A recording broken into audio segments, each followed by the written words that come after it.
census collapse.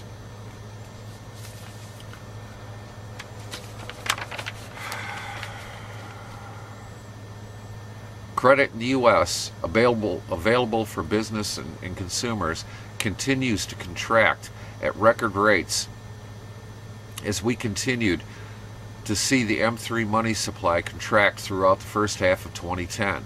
The inflation-adjusted decline was closer to 8%. A broader measure of money supply, MZM, was down 10.7% annualized in March.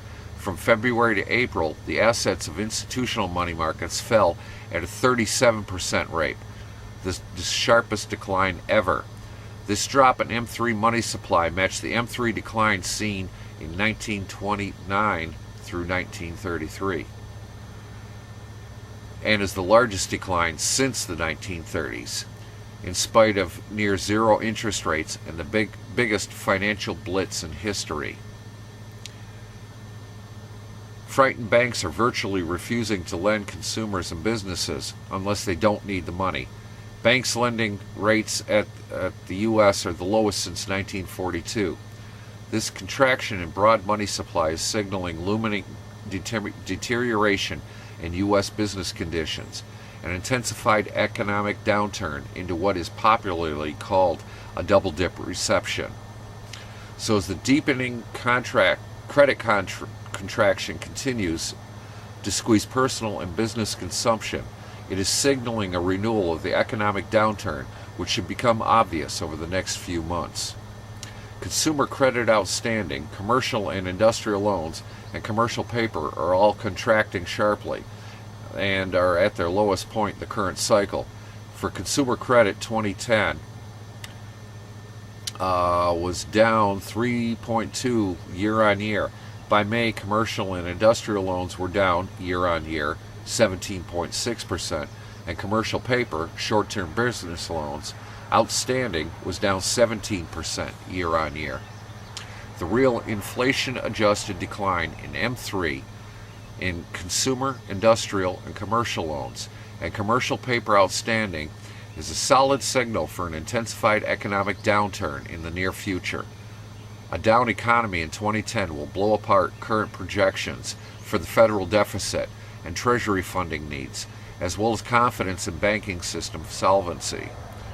By mid to late summer or fall, we could be experiencing a sharply declining stock market and renewed decline in business activity, which will be feeding on each other. Unemployment up. The jobless recovery was a lie.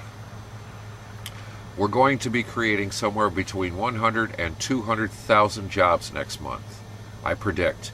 Well, I'm here to tell you, sometime in the next couple of months, we're going to be creating between 250,000 and 300,000 jobs a month.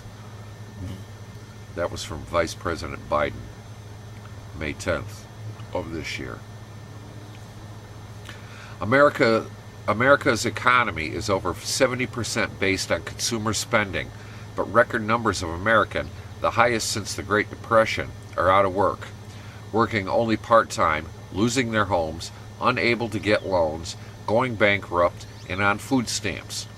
The Washington, Wall Street, Fed-touted jobless recovery is another one of their non-stop blatant lies, distortions, deceptions, and manipulations of the public to get them spending and borrowing again, and to get their votes in the upcoming elections.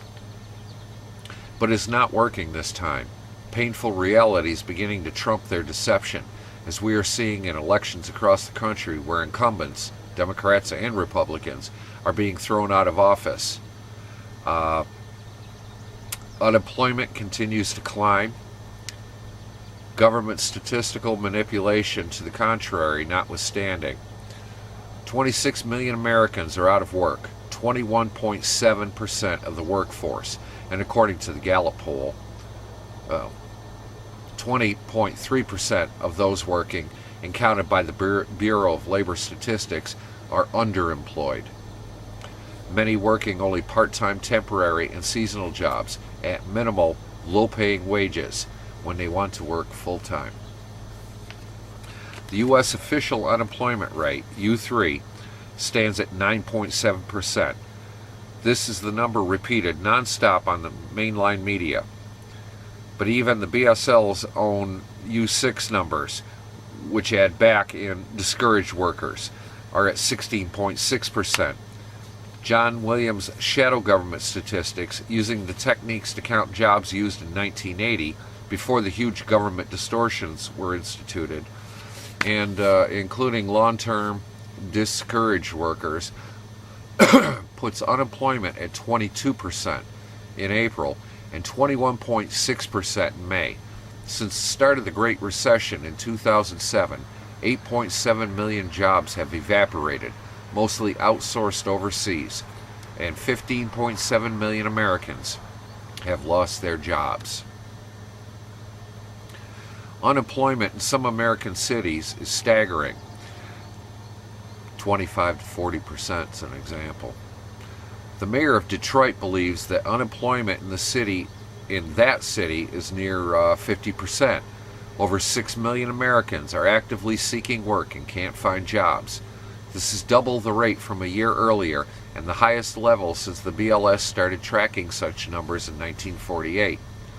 Excluding the post-war industrial shutdown, when we closed down all war production factories, the current unemployment decline is the worst since the Great Depression.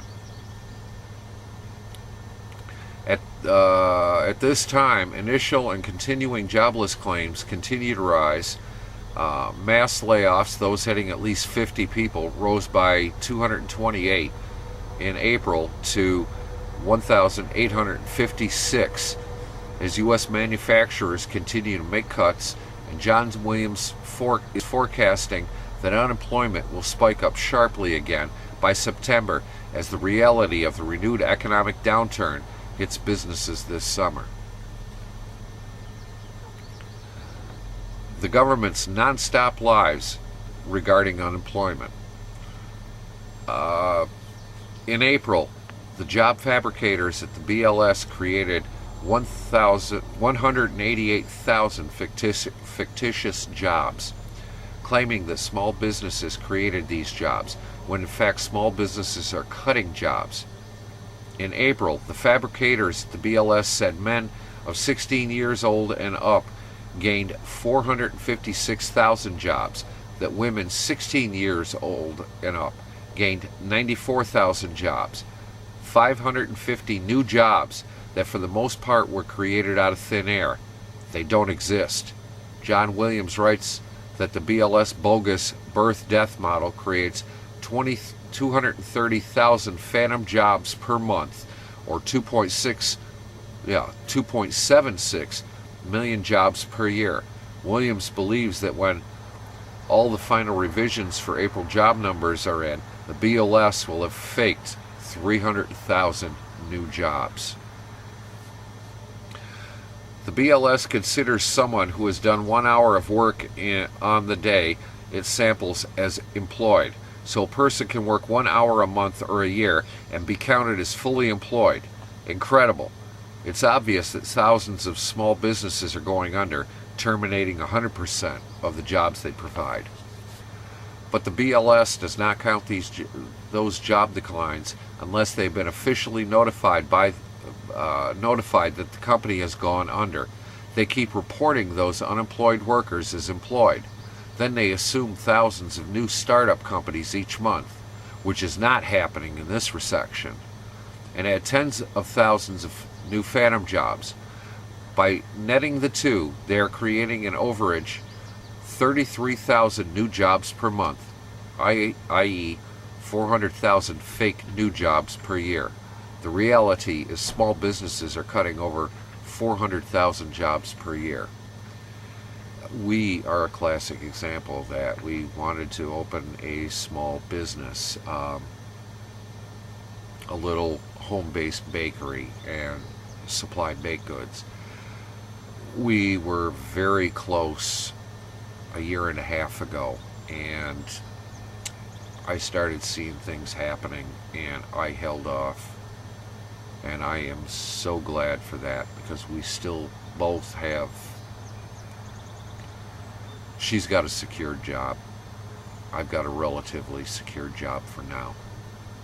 It won't be long. I'm facing the honest facts. Peace out.